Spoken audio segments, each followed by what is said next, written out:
Chào các bạn, hôm nay mình muốn nói về một chủ đề khác. Bình thường mình nói rất là nhiều về sức khỏe, nhưng mà hôm nay mình muốn chia sẻ nhiều hơn về việc học ngôn ngữ. Tại vì việc học ngôn ngữ càng ngày càng phổ biến hơn, đặc biệt thế giới này càng ngày càng hiện đại và tiếng Anh cũng rất là phổ biến. Mình không nói là các bạn nên học tiếng Anh, nhưng mà tiếng nào cũng được. Bây giờ nào cũng đang học tiếng Tây Ban Nha và thấy nó rất là hay hơn tiếng Anh gấp nhiều lần. Và thế giới của Na đã thay đổi rất là nhiều một cách tích cực khi Na học tiếng Việt và học về văn hóa Việt Nam. Thì nếu bạn chọn học tiếng Hoa nha, tiếng Thái nha, tiếng Malay nha, hay tiếng Nhật, thì bạn cũng có thể áp dụng những cái mẹo và mình sẽ chia sẻ trong video này nhé. Việc học ngoại ngữ từ việc đọc sách có những điểm mạnh và điểm yếu của nó. Nói về điểm mạnh là bạn có thể mang sách bất kỳ nơi mà bạn đi, bạn có thể đọc sách.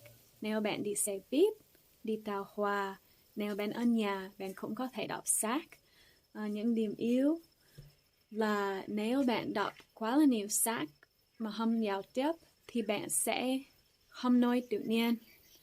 Tại vì cách viết và cách nói hoàn toàn khác nhau. Mỗi ngôn ngữ sẽ thay đổi. Và mình thấy là tiếng Việt thay đổi rất là nhiều. Cách mà người ta nói rất là khác so với cách viết. Thì Na đã học rất là nhiều từ vựng không cần thiết hàng ngày từ việc đọc sách. Nhưng mà Na thấy là việc đọc sách rất là tốt, tại vì mình có thể tìm hiểu sâu hơn về một chủ đề nào đó. Một điểm yếu nữa là nếu bạn không có điều kiện mua sách thì hơi có, nhưng mà có rất là nhiều thông tin trên mạng mà bạn có thể in ra. Thỉnh thoảng thì Na sẽ tìm một bài viết nào đó và in ra, xong rồi đọc. Không cần phải là quyển sách như thế này, mà cũng có thể là thông tin trên mạng mà bạn muốn đọc hay tìm hiểu thêm. Rồi, Na đã bắt đầu học tiếng Việt từ việc đọc sách của trẻ con. Và sách này về nước Việt Nam, Na đã mua nó cho con. Khi em bé lớn hơn thì nó sẽ biết nhiều hơn về Việt Nam, sau đó đi sống ở Việt Nam luôn. Thì nó rất là thích nó, tại vì nó sẽ giải thích nhiều hơn về văn hóa, về những nơi nổi tiếng ở Việt Nam như Hà Nội hay chợ Bến Thành ở Hồ Chí Minh. Dễ thương.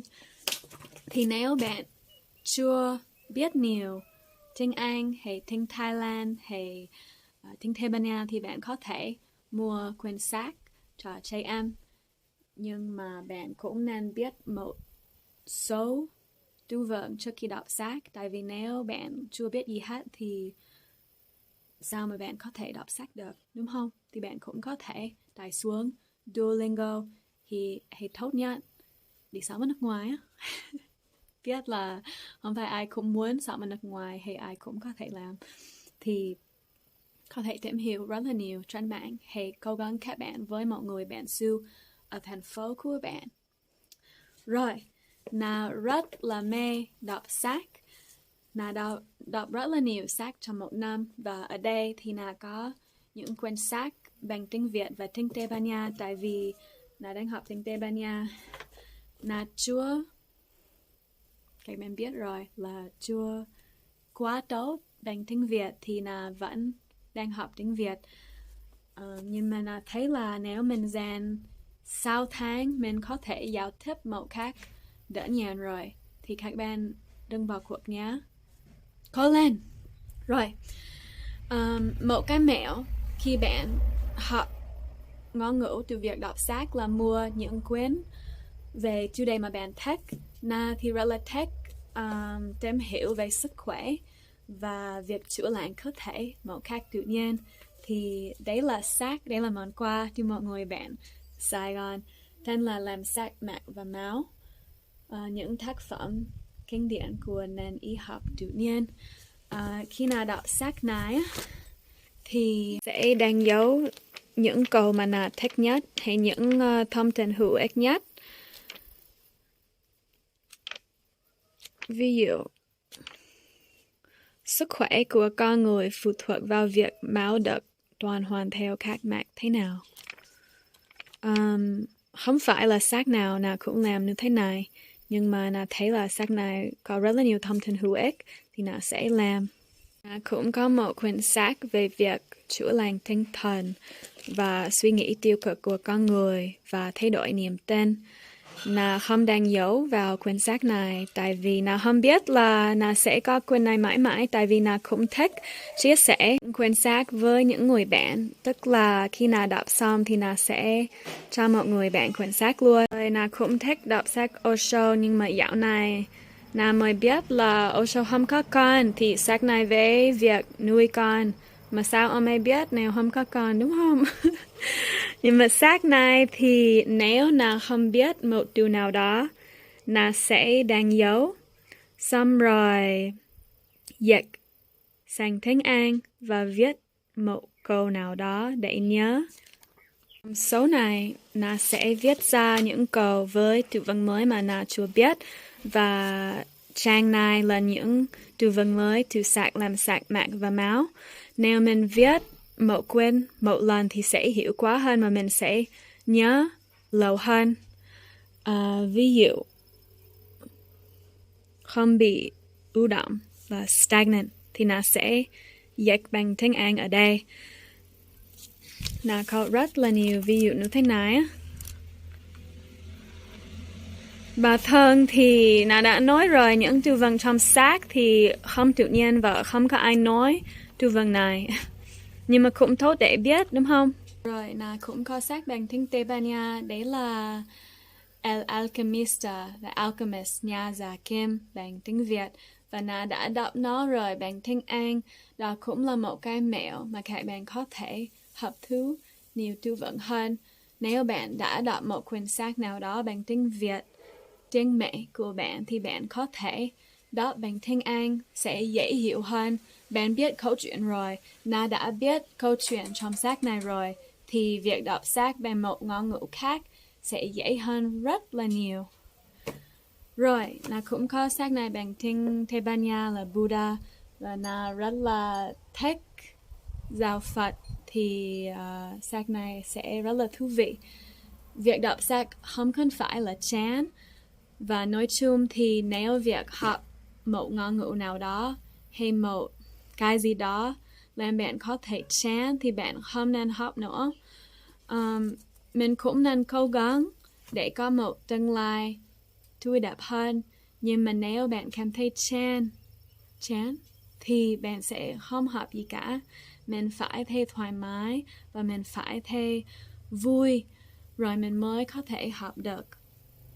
Na đã học nhiều nhất khi na đi chơi với những người bạn ở Sài Gòn hay ở Việt Nam, hay đi du lịch với những người bạn, thì na đã học nhiều hơn so với việc là na ép bản thân là học. Nhưng mà nếu bạn có thời gian riêng thì bạn có thể đọc sách và thư giãn, vừa học vừa thư giãn. Na thấy rất là hiệu quả. Rồi na cũng thích là việc đọc sách không dành cho tất cả mọi người, tại vì có những người sẽ học nhiều hơn từ việc xem phim. Na thì không thích xem TV lắm, nhưng mà thấy là cũng nên xem phim của một nước nào đó mà mình muốn tìm hiểu thêm, tại vì mình sẽ hiểu văn hóa của họ rõ hơn. Na thấy là khi na xem phim bằng tiếng Việt có rất là nhiều thứ mà na chưa hiểu, và đó là vì na đọc rất là nhiều sách. Với lại khi mình đọc sách thì mình có thể học bằng thị giác của mình, và mỗi người sẽ có một kiểu học tác riêng. Và na thì khi thấy một từ nào đó, xong rồi một ngày khác thì một người địa phương nói từ đó, thì na có thể nhớ lại rồi thấy trong não. Thì na nghĩ là não là người học bằng thị giác nhiều hơn. Na thấy là nếu mọi người trên thế giới này đều học một ngôn ngữ khác thì mình có thể thấu hiểu nhau nhiều hơn và sẽ bớt sự bạo lực. Trên thế giới mình sẽ không có chiến tranh, Nếu người Mỹ biết tiếng Việt thì mình sẽ hiểu nhau nhiều hơn.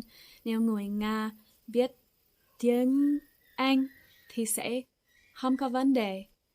Có lẽ cũng sẽ có vấn đề nhưng mà sẽ ít hơn.